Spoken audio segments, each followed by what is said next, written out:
take 2 of this recording. The wind was so bad back there. I listened back to the audio clip and super unhappy with it. But basically, I'm gonna kind of walk down this hill and explain to you my running story because I saw a couple comments about it. So basically, the running story started March of 2023. My son was born. And that's when, you take a lot of photos with your kid. You're so happy, you're a proud parent. And every time I took a photo with him, I'd be looking back like, oh man, I'm unhealthy. I used to be so healthy. I used to be a toothpick in high school. Played rugby. And life happened. I got a job, got a car, and exercise was a thing of the past. So fast forward from March to June, still very fresh parent.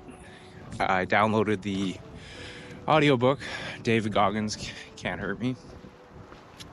And I'm telling you, that book changed my life. It changed my outlook on life. It changed my perspective. And it just made me want to be a better parent, a better person.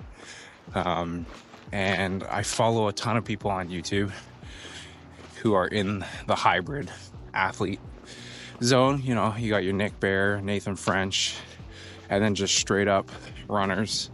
Herm runs, love that guy. Floberg, I do suggest checking those guys out. But yeah, so listen to that book, and one night laying in bed with the wife watching a movie, and I look at her, I'm gonna go for a run. I had these junk Skechers shoes and strapped them all up and just started running. And I knew nothing about running. I didn't know about paces. I had a Fitbit. So I knew nothing about paces, nothing about heart rate. I just ran. And I'm telling you, that first 400 to 800 meters near killed me, made me quit.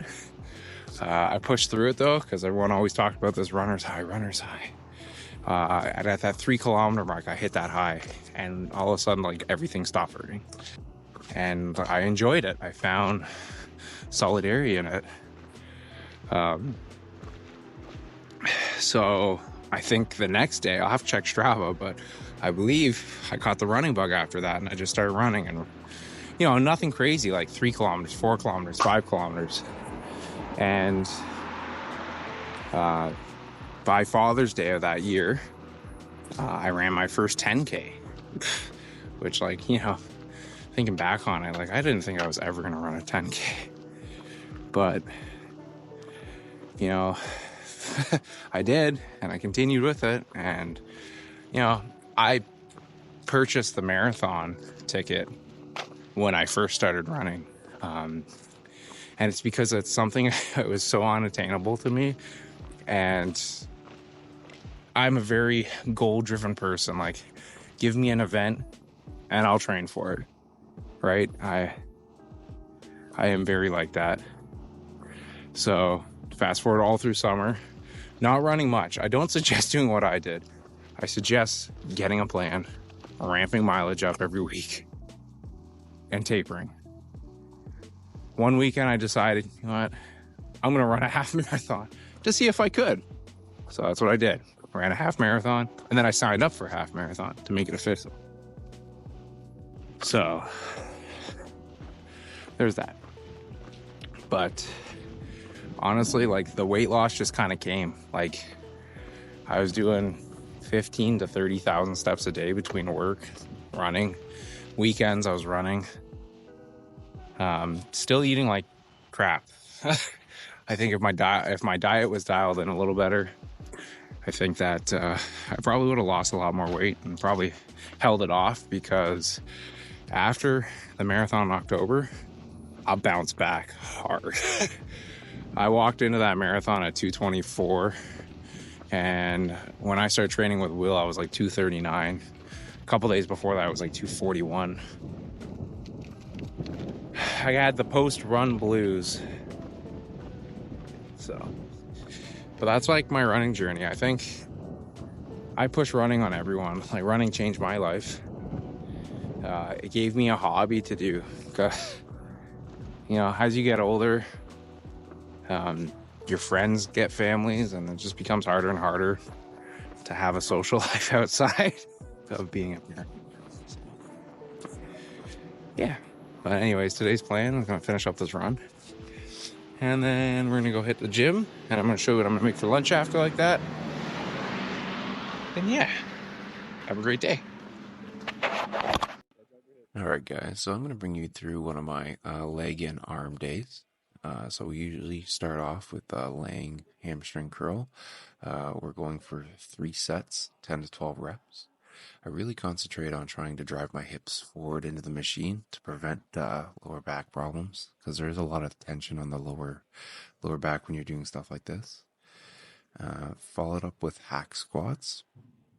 Hack squats, it's 3 sets, first set being 12 to 15, and then you gradually increase the weight. So you go 10 to 12, and then 8 to 10.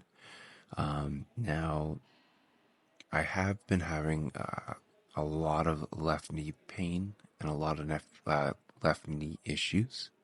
So a few times in this clip, you might see me pause and try to get my feet comfortable, and that's just because I feel like my left knee is going to blow out there. But I do try to take my time. I try to go as low as possible. I know a big takeaway from Will's videos was a lot of people were upset with my improper squat form. And I do agree, I don't go low enough. So this training block, I'm really focusing on trying to go as low as possible.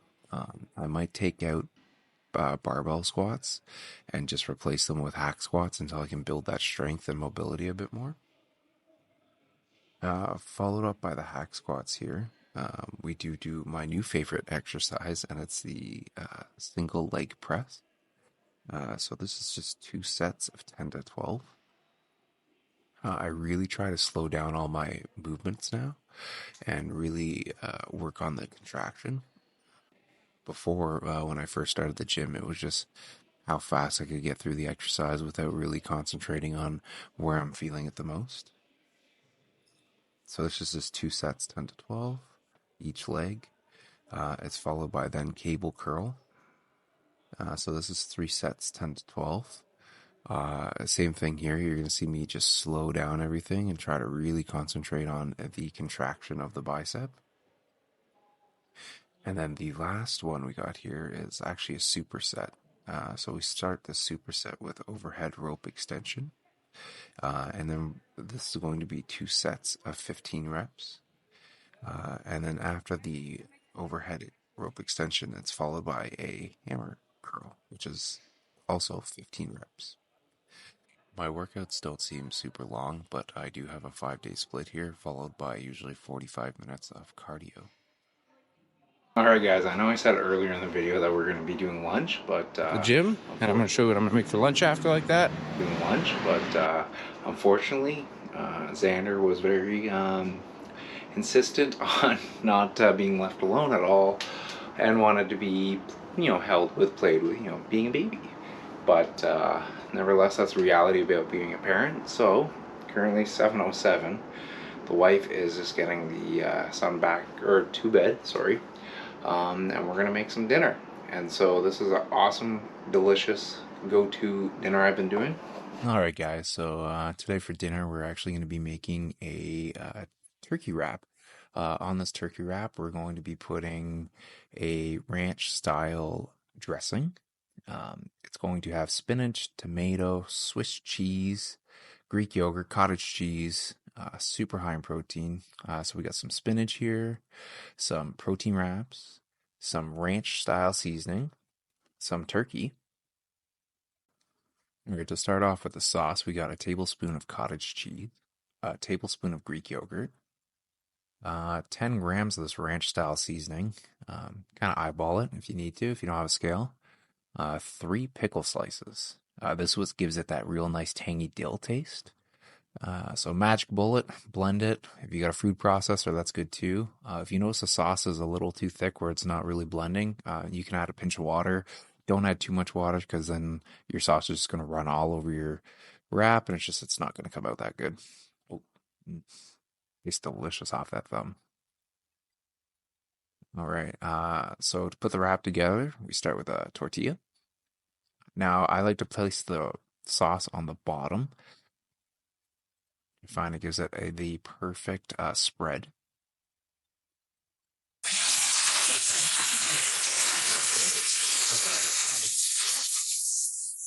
And then we got our turkey. I go for like 100 grams of turkey on this.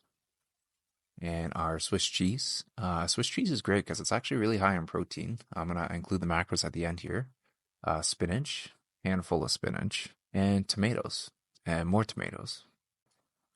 All right, so the macros of this, so two of these wraps end up coming out to just over 625 calories, with it being 21 grams of fat, 51 grams of carbs, and 75 grams of protein, which, is pretty incredible for two of these things. It's like very filling and super easy to make.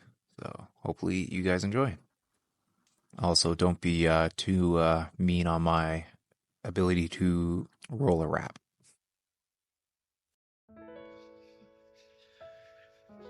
All right, so I'm just sitting here editing the video. I just want to come on, just say a quick thank you to everyone who's come over from Will's channel. The support from the Will's video and the comments on my first video here are just, it's so incredible. It's so heartwarming. We are at 5,984 subscribers, which is that's a dream, man. That's, I've been dreaming about this for since I was a kid, and all I can say is never be scared to put yourself out there, because you do not know the outcome on the other side. It could be as easy as a no, or you could be changing your entire future like I am right now. So I just want to say thank you to everyone. I do read all the comments. Don't think I don't. I do read all the comments, and I am blessed for each and every one of them. So leave any suggestions in the comments below. I'm working on making this channel as transparent as possible, and whatever you guys want to see, I am willing to record and willing to upload through the entire process. You guys want to see more running content, more lifting content, more food content, little challenges, little fun skits and stuff like that, let me know. I do read all the comments. So thank you so much, and have a great day.